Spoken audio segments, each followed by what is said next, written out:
Like you're talking to your child, and play with him, tug with him, you know, stuff like that, and that'll make him, that'll keep that drive high.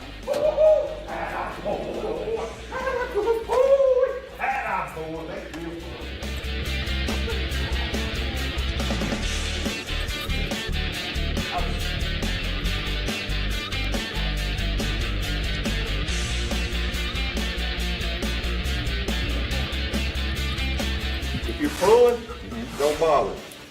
Now, when I pin him loose, see, you pop it. Quick jab, and that's what's going to give you the correct. If you're sitting straight, give him the toe. That up, boy. That up, boy. There you go. Yes. Look. Nay, low. No.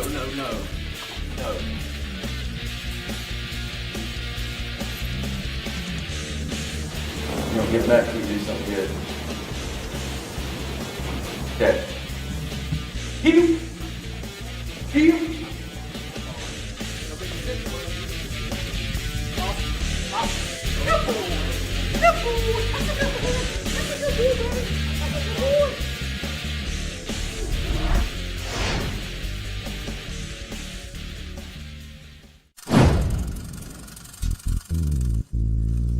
It is strictly pepper juice. That's all that's in there. The oils and the resins of peppers. Go. Stop, sir. Stop. Put into a projectile that allows it to come out. Go. Come on, Will. Don't rub it. Hand it. Get back. Go. You can eat it if you really like hot stuff. You can put it on your hot dog and eat it. It's completely organic. It's healthy. It is not 100%. The only thing is probably about a 90, I'll say 95 to 100% is when it's used on animals. You'll see today, some people have a great reaction to it. Hands, gun. Drop your weapon. Right over here. And some people, the recovery is pretty quick, and it just depends. I mean, it all depends on your pain tolerance, so on and so forth. Go. Get back. Go.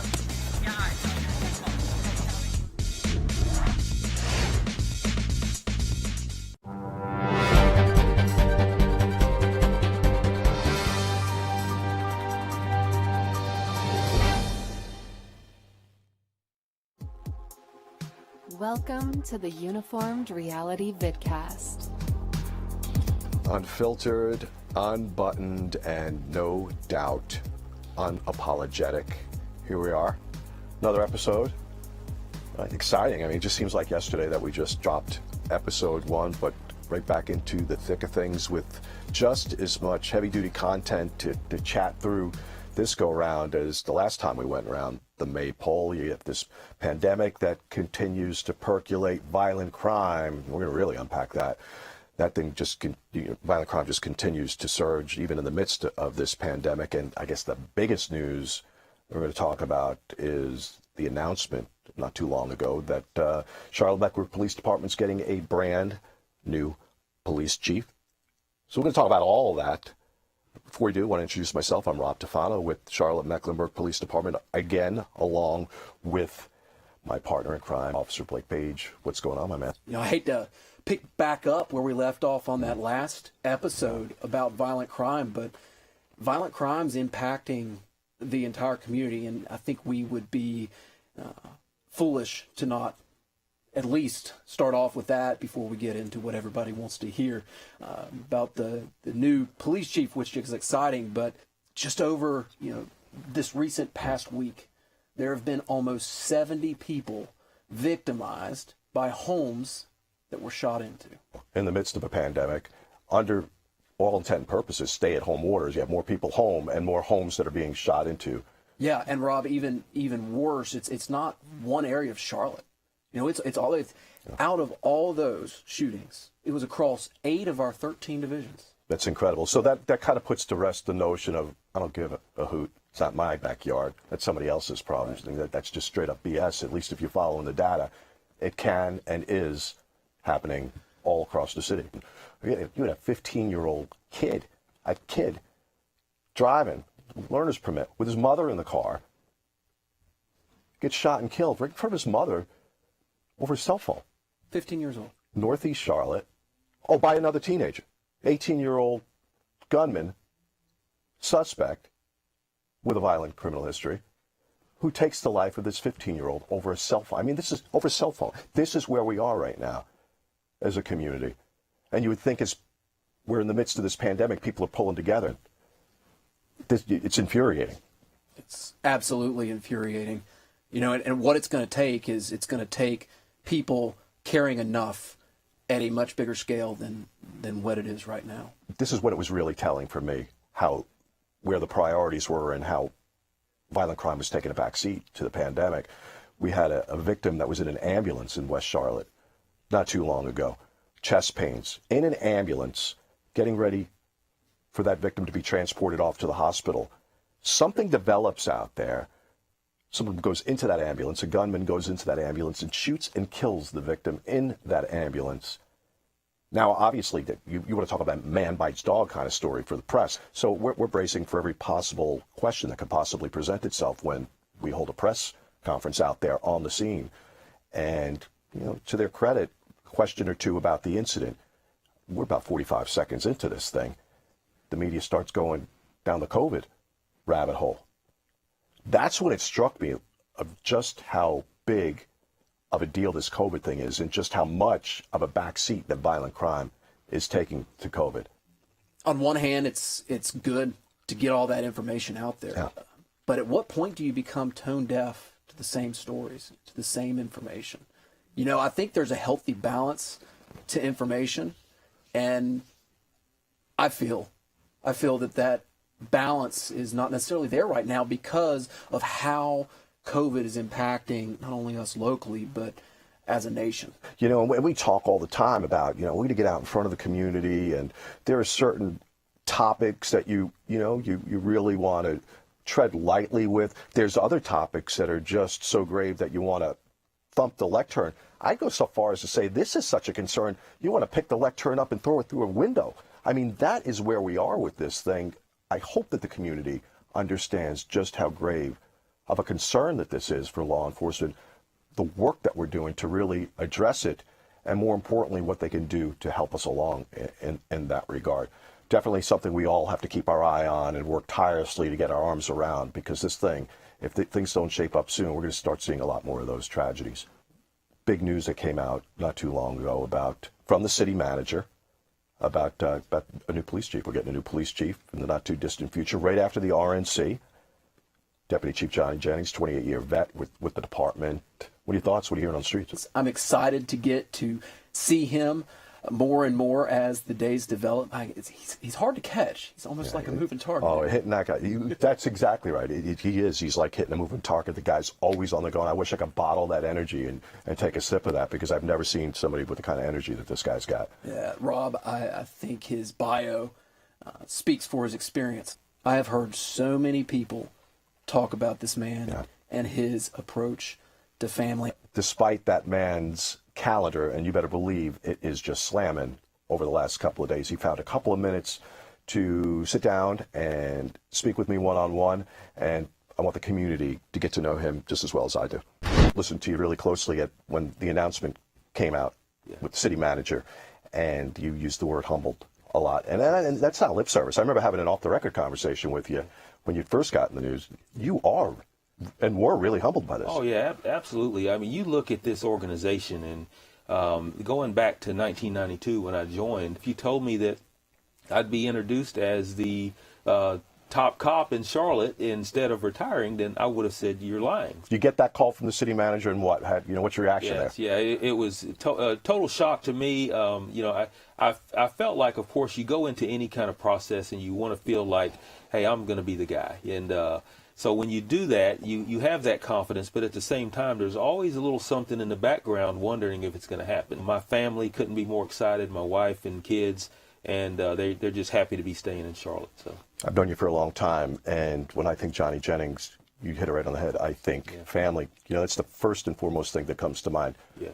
A big commitment to your family. They're at the top of your priority list. My wife and I were blessed to have 3 great boys, and I wanted to make sure that I was there for them like my mom and dad were there for me. And so that was a big deal to me. Just to see them grow into the fine young men that they are today is just phenomenal. That's what I'm here for. 28 years in this business, that takes its toll on a family. You've missed a lot of things along the way. Yeah, absolutely. I mean, when you sign up for this as a rookie, they tell you you're going to be working nights, weekends, holidays. I don't think you quite grasp that until you start missing out on things. I always felt like the sacrifices that I've made over the years, and Amen. So, Amen. Yeah. So and even today, I just I can't say enough about the love and support that she shared with me, and she's going to continue to do that because she knows what this next level is going to do as well. I'm a very competitive person. My motto is never stop being the best that you can be. You talked about that competitive nature, and it just didn't and doesn't relate to your professional career. It also relate to your academic career and even your athletic career. You were kind of a big deal back in App State in the day. Hall of Fame, linebacker. You did a lot of growing there at App State, did you not? Oh, absolutely. I have a joke that I think the longer it goes, the better I was. When I was at school, I was never the athlete that could get out and run a 4.5 without training, I wasn't the strongest, I wasn't the fastest, but I don't think as far as work ethic that anyone could compare to the effort and the work that I put into it. And so that goes along with being the best that I could be. I took what God gave me and made it into the best possible athlete that I could be, I felt like. And it paid dividends. I had a really, from high school to through college, football was number one for me, and I just absolutely made me who I am today. And it's I have a lot that I have to give back to that sport. Talk about more of your role models, independent of on the athletic side. You talk about role models. You can always pick athletes and famous people, things like that. My dad was probably the biggest influence in my life, and he instilled in me some of the values, or all of the values, that I have today and what I've passed along to my kids. So I have always been able to, throughout my career, talk with him and bounce things off of him, and he led by example. My dad he had 6 boys, and he did 21 years in the Army, and then probably about another 20 years as that I'm still amazed by. And it really hurt when we lost him in December. He fought a hard fight, and but we know that right now he's up in heaven smiling down at this entire situation. So. How much does that influence the way that you father your boys? Oh, 100%. 100%. I think that your kids have to be instilled with the values that to be productive human beings, and you want to have value in who you are in life. So I tell my kids that you have to have a goal, and you have to set those goals and try to reach them. What would a Chief Jennings administration look like? It's a teamwork thing, so I may be the chief and may have the final say in things, but we have such great talent with the deputy chiefs and the majors, all of the command staff within CMPD. I would be crazy not to make it into something that we all have a combined effort to make this department great, and we've done that. You know probably better than I do. Cops are the biggest complainers. You know what I mean? They can go to heaven and complain that the clouds aren't soft enough. To the person, when the word broke that you were the next one, can't tell you how many people have approached me, how many people I have approached. Nothing. You'd be hard pressed to find anybody who's got a crossword to say about you. And I think that's just a testament to the relationships that you built. And isn't that what this business is about, Chief? Is it about relationships? It is. It's absolutely. And you know, you hit the nail on the head that for one, no matter what role of leadership you're in, you depend on the people, the boots on the ground, the ones who are out there doing what your vision has been put forth for them to do. So I can't do it without them. In order to, you have to recognize that. Now, at the same time, I want to make sure that we have a level of pride in our agency that if someone is stepping out of bounds, you have to have someone else pull them back in. The agency is a reflection on, you know, not just me as the police chief, but the entire city. And so I think that we have that pride in our agency, and I think that me being internal and already knowing the agency, the institutional knowledge that I have, that's going to benefit down the road. So. Yep. Arguably as tough as it's ever been to be a police chief in a major city in this environment, you know, with perception and with politics and things of that nature. This isn't going to be an easy road, but a road you're willing to take on. Huh? Oh yeah, absolutely, and it's never more evident when you look at recruiting. I mean, we have a great deal of vacancies, just like any other agency across the country, and I think that a lot of that's instilled. It's just not popular to be a police officer right now. It's not popular to have this as a career, so we have to turn that cycle of the perception of police.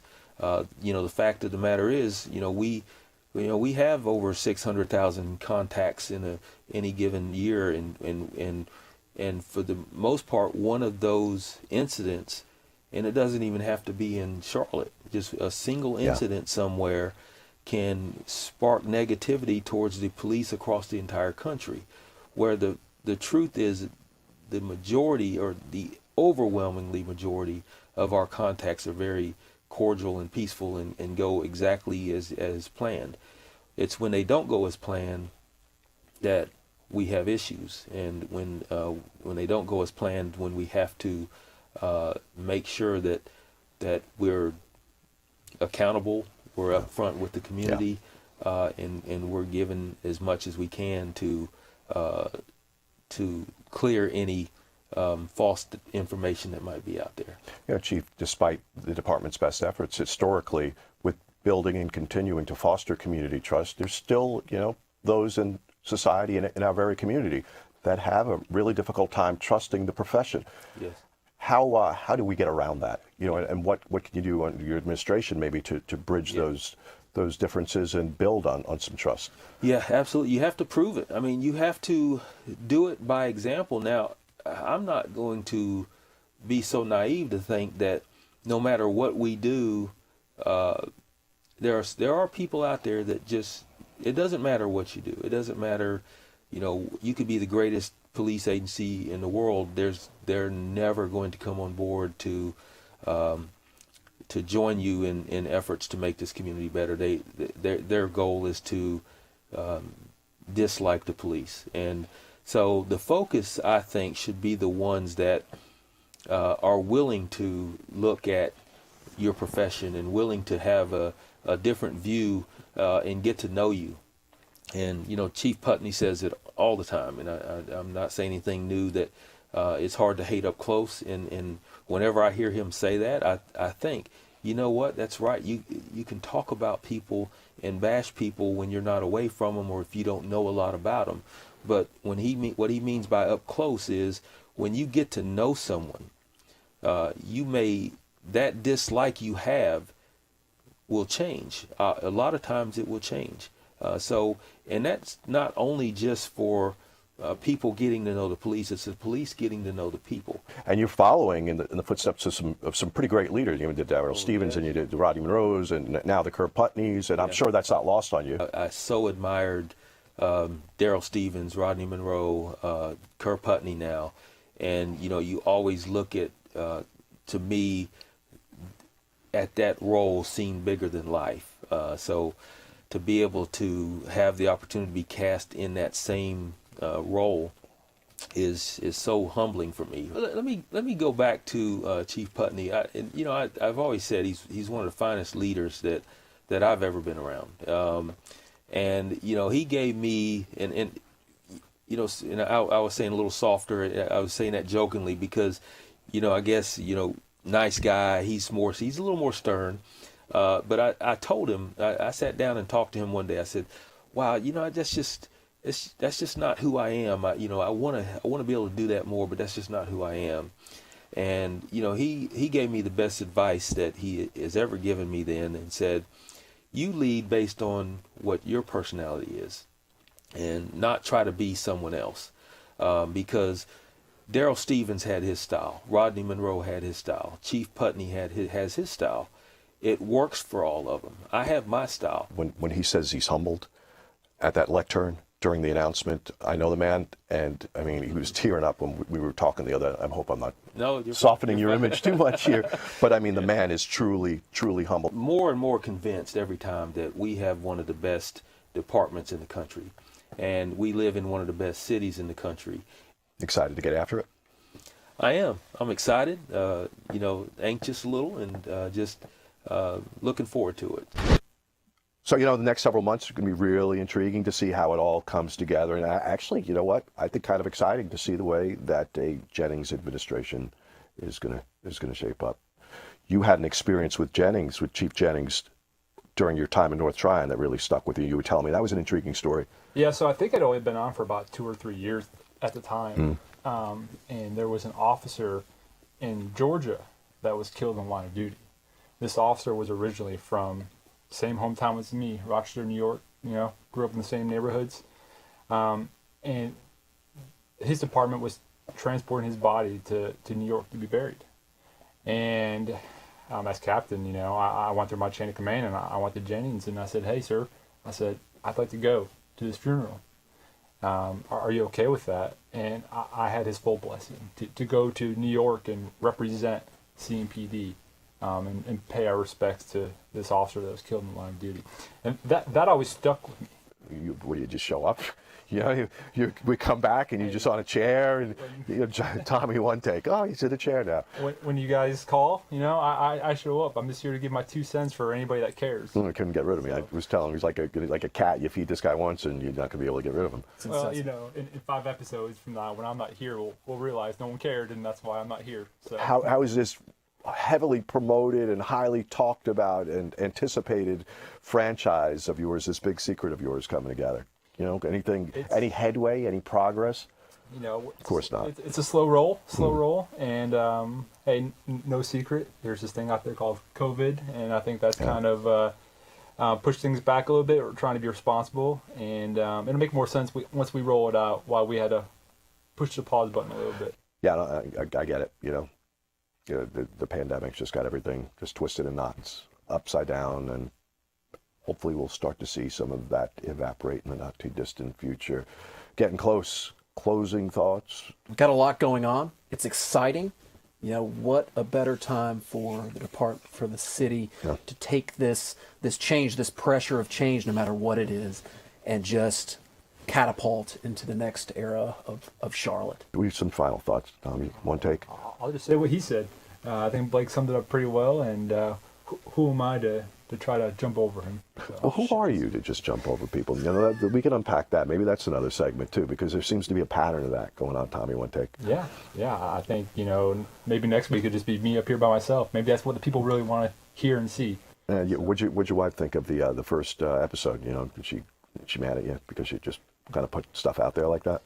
She gave her stamp of approval, but didn't say much else beyond that. So has she said anything since?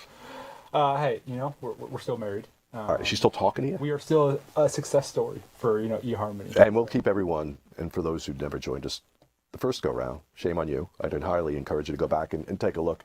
Tommy It's the full evolution of my life. Oh, and it's an evolution, something to behold for sure. I encourage you, especially the last 6 or 7 minutes of the first episode.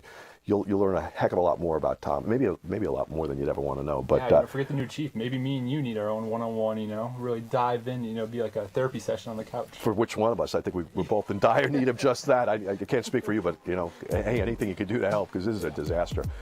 appreciate both of you guys, and everyone. We're going to get back at it again. Look for us the same time next week. Stay healthy, stay safe, and for heaven's sake, stay tuned.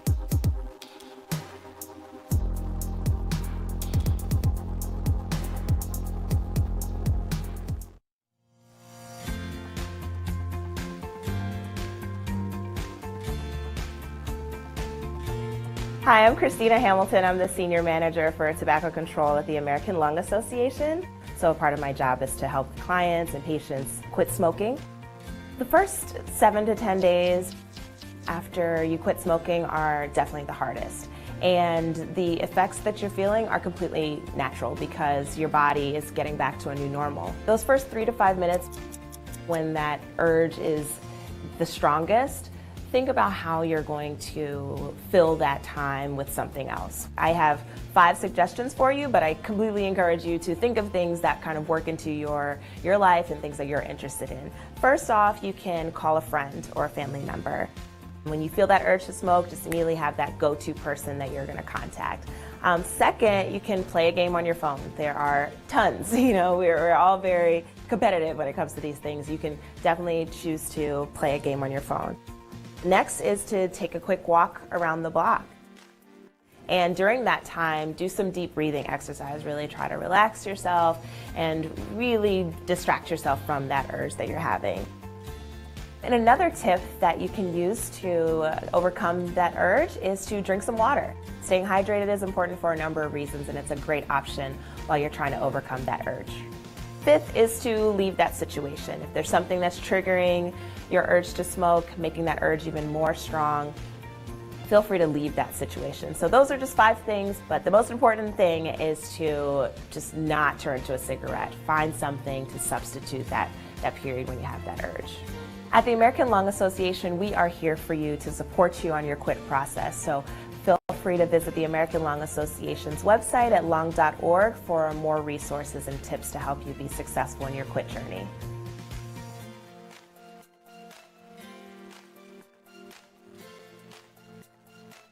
I got it! Hi.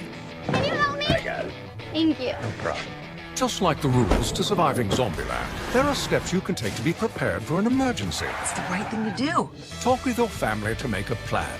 Look for safe areas to meet up if separated. And stock up on supplies. It's never too early to get prepared, so start now. Right now? Right now. You can't predict emergencies, but you can be ready. You're welcome, America. Visit ready.gov today to learn more.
Present.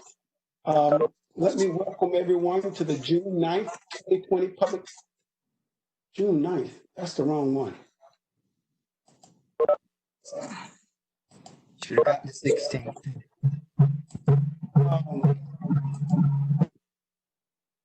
I'm looking for Tyrone. Let's see. Should have gotten the 16th. It's there. Let me see. I don't see the one for the 16th. Commissioner Powell, did you receive it? Yeah, she got it. She talked about it earlier. Okay.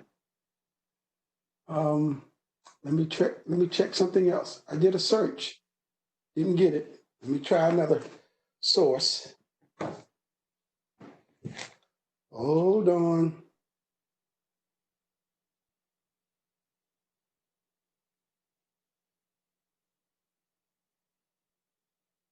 I've just resent it to your email, Chair Dunlap. Okay.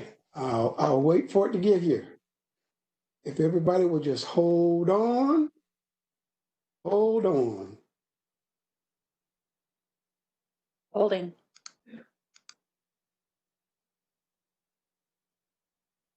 There it is.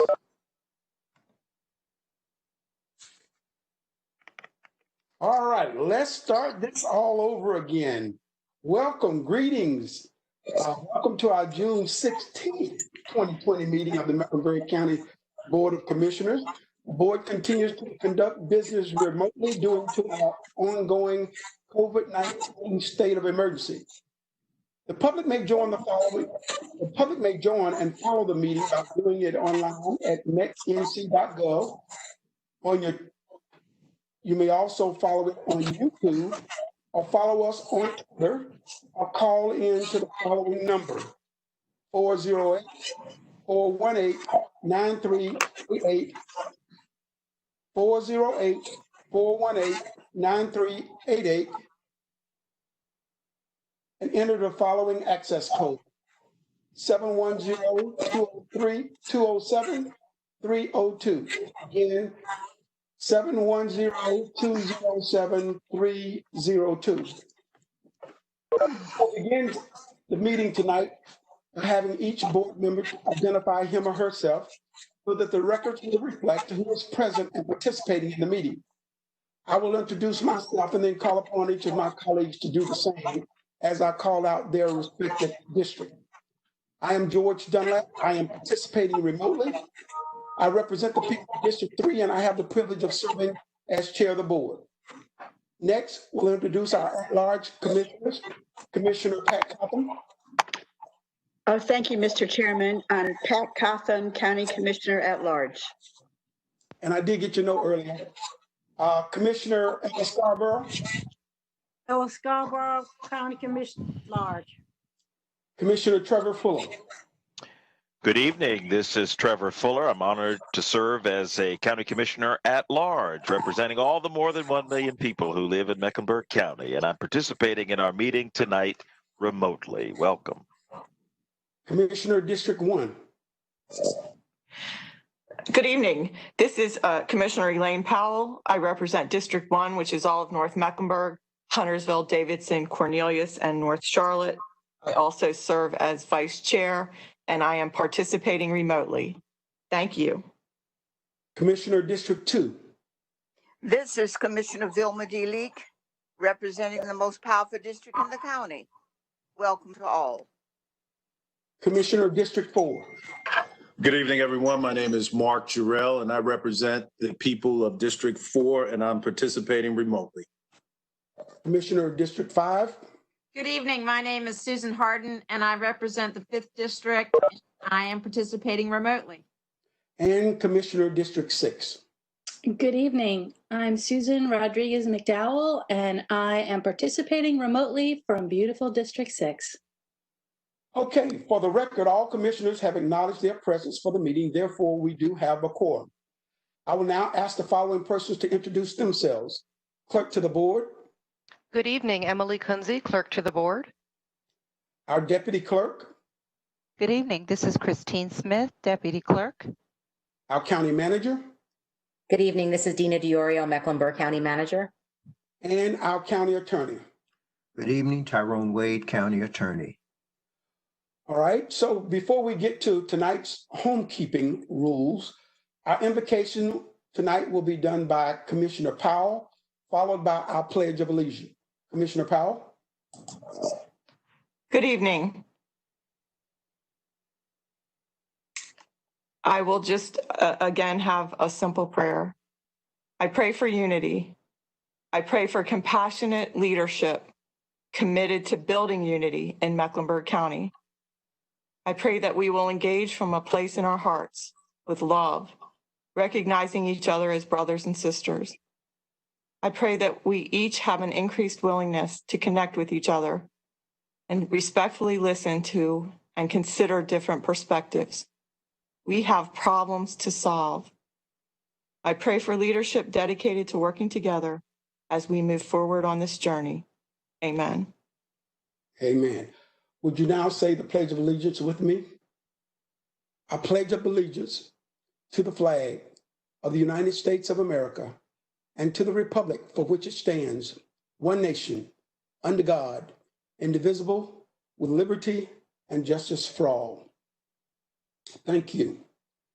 Since we're still conducting remote meetings, there are a few housekeeping rules to which we must adhere to govern our actions as a board so that the board minutes are accurate. If a commissioner wishes to leave the meeting, please ask for a point of personal privilege, state your privilege so that the minutes will capture the actions and attendance of each member. When a commissioner returns, please announce your return when it is most convenient to do so. Since no one is physically present, when a matter is put on the floor for debate, I will have to call upon each commissioner to ask whether or not they have comments.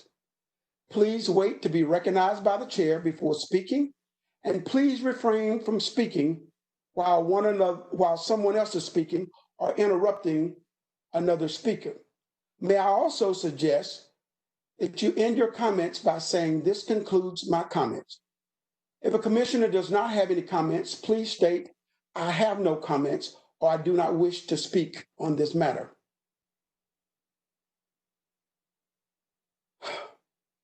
When a motion is made, the movement needs to identify him or herself and does the same for the individual who seconds the motion. The chair will verbally repeat the motion and then call for the vote, and the clerk will state the results. So as we begin, there have been two items pulled from our consent agenda. Item 206196, 206201. Are there any other consent items to be pulled? All right, hearing none, we'll move to our first category for tonight's meeting, awards and recognition. And before we do our first proclamation, I confess that I have been having difficulty dealing with the fact that for 8 minutes and 46 seconds, a police officer had his knee in George Floyd's neck as people watched.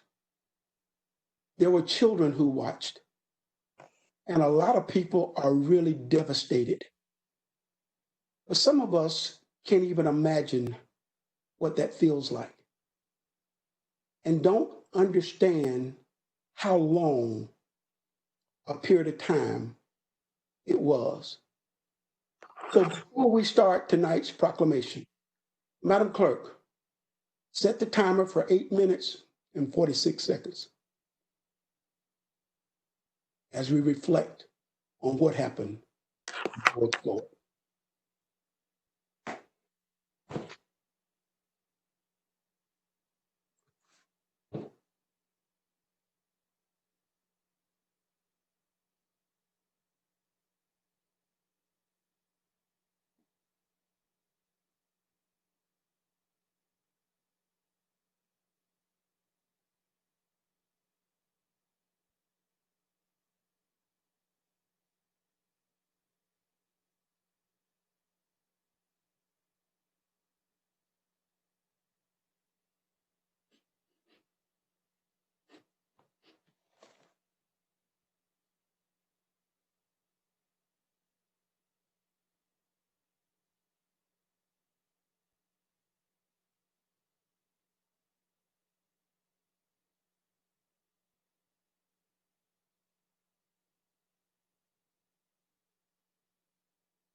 Chair Dunlap, that was time. Thank you so much. So the first recognition tonight is a proclamation declaring racism as a public health crisis. Commissioner Mark Jarrell will read the proclamation. Thank you, Mr. Chairman. And before I read the proclamation, I want to take a second to say thank you to you for your leadership and to this board and our staff for just a continued commitment as it relates to addressing the disparities and focus on trying to change health outcomes for communities of color. As elected officials, nothing is more important than the health and well-being of our residents. And we certainly know that racism is a driving force of the social determinants of health and a barrier to health equity. And today, we set in motion the acknowledgement that racism goes beyond the action of an individual, but it's more about the systems that exist and create those disproportionate outcomes for people of color. And this shift in focus and an acknowledgement of these facts with this proclamation is critical as we move forward. And I am honored to be able to read this proclamation tonight. And it reads as follows: Mecklenburg County, North Carolina proclamation declaring racism a public health crisis. Whereas the Mecklenburg County Board of Commissioners has identified reducing racial disparity as a critical priority and essential to an effective systemic response to delivering health and human services in Mecklenburg County. And whereas racism unfairly disadvantages Black and Brown individuals and communities while unfairly giving advantages to other individuals and communities, and Mecklenburg County's collective prosperity depends upon the equitable access to opportunity for every resident. And whereas racism has produced and perpetuates poverty through intentional and unintentional policies that create barriers to economic mobility and is a social system with multiple dimensions, individual racism that is internalized or interpersonal, and systemic racism that is institutional or structural.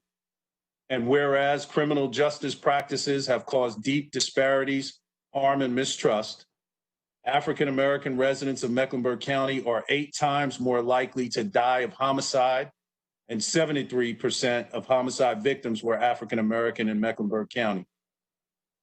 And whereas a growing body of literature shows that social determinants, otherwise known as the conditions in which an individual is born and in which he or she lives, works, or recreates, are key drivers of health inequities.